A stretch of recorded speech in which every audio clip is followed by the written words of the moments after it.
В эфире вечерние новости. В студии Василий Раченко. Здравствуйте. Смотрите сейчас. Строить Ленский мост планируют начать уже в июне. Правительственная комиссия осмотрела места на правом берегу. Онлайн-голосование по отбору объектов благоустройства стартовало в России. Какие площадки вынесли на суд нюрбинцев? Вместо марша по улице – митинг в соцсетях. Центр культуры «Гармония» в Алекминске в майские праздники примет поздравления и организует челлендж. Ограничительные меры из-за распространения коронавируса продлили в Якутии до 31 мая. Между тем, с завтрашнего дня отменяется режим самоизоляции для работающих граждан в возрасте старше 65 лет, а также граждан, имеющих хронические заболевания и состояние иммуносупрессии. Неработающие старше 65 и страдающие хроническими недугами остаются на самоизоляцию.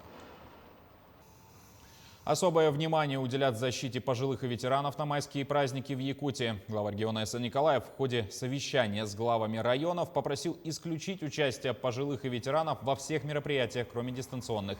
Также он распорядился провести в неучебные дни дезинфекцию школ, детских садов, образовательных учреждений, проверить их обеспеченность дезинфицирующими средствами, рециркуляторами, термометрами и следить за соблюдением санитарных мер на оптовых точках и в торговых центрах. Теперь об эпидобстановке. 105 новых случаев коронавируса выявили в Якутии за сутки. Из них в Якутске 61 случай, в Мегино-Кангаласском районе 15, Усть-Алданский район 6, Татинский 5, Амгинский 4, Алданский, Нерюнгринский и Хангаласский по 3, Чурапчинский 2, Мирнинский, Намский и Нюрбинский по 1 заболевшему. Активно продолжается массовая вакцинация. Из 114,5 тысяч доз вакцины получили первый компонент почти 107,5 тысяч человек, второй 64,5 тысячи. На брифинге оперативного штаба министра здравоохранения Якутии Елена Борисова сообщила об изменении картины в структуре заболеваемости. Хотелось бы напомнить нашим жителям, что, учитывая, что рост сегодня все-таки идет интенсивный, обращаться за медицинской помощью в случае признаков ОРВИ незамедлительно, поскольку мы видим, что меняется сегодня картина заболевания. Наибольшее количество сегодня заболевших, в отличие от прошлого года, это люди 29-49 лет, далее идет молодежь и дети. Картина смазанная, поэтому хотелось бы, чтобы сразу же, еще раз напоминаю, обращались за медицинской помощью в медицинские организации. Нами усилена работа горячих линий на выходные дни и выездных бригад неотложной скорой помощи. Строительство Ленского моста планируют начать в июне текущего года. Мегино-Кангаласский район с рабочим визитом посетили первый вице-премьер правительства республики Дмитрий Бердников и генеральный директор производственной фирмы ВИЗ Руслан Семенов. Делегация осмотрела подтопляемую зону старого села Рассолода, которая расположена вдоль берега реки Лены. В настоящий момент актуальным вопросом у жителей остается переезд на новое место. Далее посетили одну из точек трассировки будущего Ленского моста в районе села Хаптагай. Перед основным подрядчиком, группой компании ВИЗ, поставлена задача максимально ускорить процесс строительства. Ожидания наших земляков, жителей республики, уже сегодня находятся на таком пределе, что работы должны, конечно, обязаны просто начаться, тем более все вопросы, все согласования пройдены усилиями нашего главы Арсения Сергеевича Николаева. Работа проведена колоссальная, подтверждено и финансирование. Сегодня, так сказать, последние документы дорабатываются. И, конечно же, настало уже время приступать к реальным работам. По всей стране стартовало онлайн-голосование по отбору объекта благоустройства в рамках федерального проекта формирования комфортной городской среды. В Нюрбе в нем участвуют 3 территории – пойма речки Нюрбинка, набережная реки Вилюй и улица Степана Васильева. В помощь жителям города заработали 3 информационные точки, где волонтеры готовы рассказать и показать, как сделать свой выбор в пользу того или иного объекта. Информационные точки расположились в административных зданиях МФЦ и в торговых центрах города. Мы жителям раздаем вот такие вот флаеры. Они заходят по сайту загородсреда.ру, голосуют и самым простым методом могут проголосовать через телефон. Вот. И по данным голосования по республике Саха-Якутия наша Нюрба, Нюрбинский улус, находится на 1-м месте. Воспитатели, преподаватели и студенты Якутского медколледжа организовали полку добра в своем общежитии. Доброй традиции уже 4 года. На полках растительное масло, макароны, консервы, сахар, бытовая химия, канцелярские принадлежности, бытовая техника и многое другое, что необходимо для нужд человека. Все это предназначено пострадавшим от пожара в селе Чапаево Хангалатского района. Сегодня собранную помощь вручили членам комиссии по пострадавшим от пожара. В акции приняли участие около 700 студентов и более 100 работников медколледжа.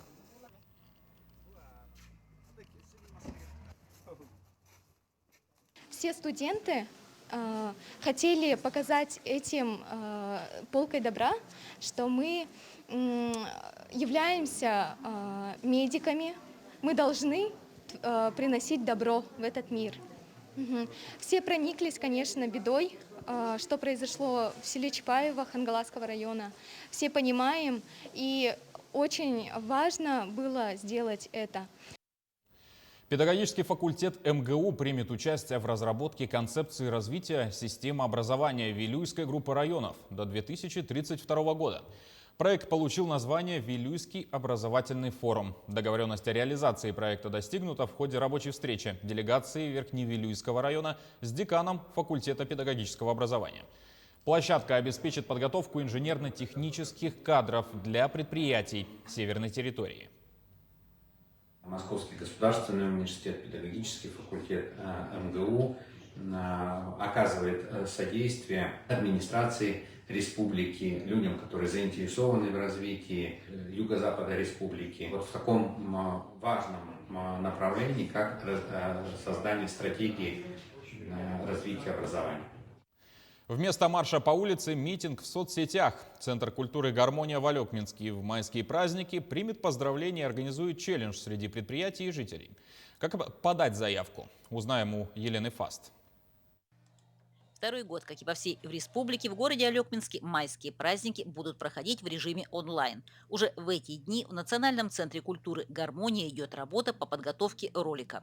Мы проводим 1 мая в новом формате в виде челленджа в социальных сетях. Моя задача – собирать видеоматериалы. Мы это все скомпонуем в один видеоролик и будем распространять в соцсетях, на сайтах, на страничке Инстаграм и в мессенджерах.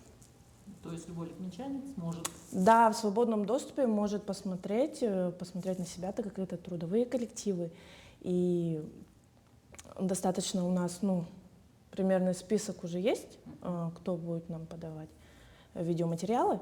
Тем временем украшается территория, укрепляются транспаранты, яркие флаги. Настроение должно быть первомайским, праздничным. Ну а с утра 1 мая жители города уже смогут услышать поздравления. Монтируем мы их все в одно видео. Думаю, что пройдет в 2 томах это видео. Значит, 2 выпуска мы запустим на своих ресурсах, электронных. Собираем сейчас, работаем с населением, обрабатываем. Готовим, естественно, у нас, кроме этого, концертная программа, где мы будем говорить о наших тружениках, рассказывать об организациях, посвящать им творческие номера. Но все это будет проходить онлайн, то есть все будет звучать в колокола, так называемые, это уличная озвучка центра нашего города. Формат новый, смеются в Центре культуры, но освоили. Поэтому порадуем жителей со всех страниц социальных сетей. В любом месте праздник с вами.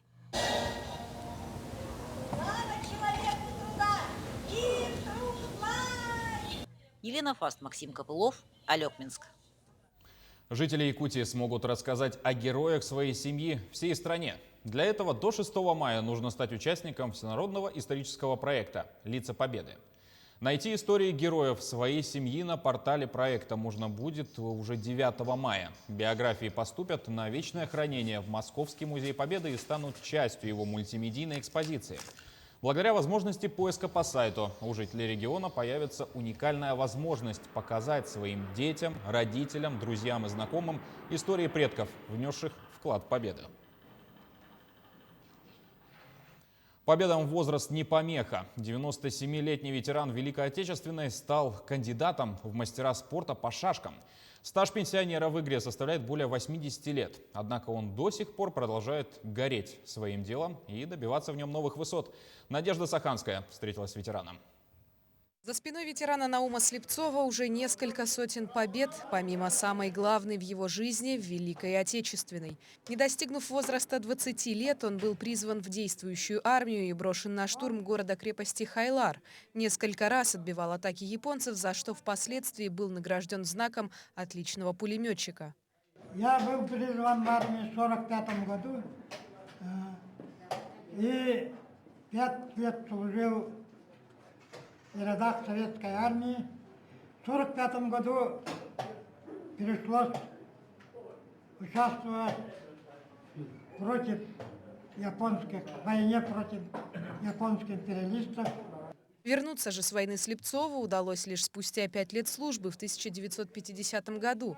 Тогда же он решил возобновить обучение и окончил Чурапчинское педагогическое училище с дипломом учителя русского языка и литературы. Но, несмотря на полученную специальность, Слепцов стал преподавать математику и организовал в родной школе шахматный кружок. В 1934 году я поступил в Черкесскую 7-летнюю школу, 1 класс. Учитель физики Тихон Тапыров организовал кружок по шахматам. Я вступил в этот кружок и с тех пор играю постоянно в шахматы. Дань силе духа и удивительной памяти Наума Слепцова отдают и его давние соперники по шашкам и шахматам. Наум Трифонович очень боевой шахматист, я его знаю давно. Он никогда от борьбы никогда не уклоняется, борется до конца. Несмотря на свой солидный возраст, он сохраняет ясность ума, у него очень хорошая память. Шашки пришли в жизнь ветерана гораздо позже, чем шахматы. Только в 2005 году Слепцов впервые принял участие в турнире и сразу получил первый разряд. Сейчас у меня 98-й год жизни, но память пока не так слаба, как у остальных. Сейчас же ветеран продолжает посещать местный шашечно-шахматный центр и проводить турниры. Выпускники же его школы теперь самостоятельно преподают и воспитывают новых молодых гроссмейстеров и чемпионов страны. Надежда Саханская, Анна Васильева, Якутск. К этой минуте вся информация. Наши корреспонденты продолжат следить за новостями. Спасибо за внимание. До встречи в эфире.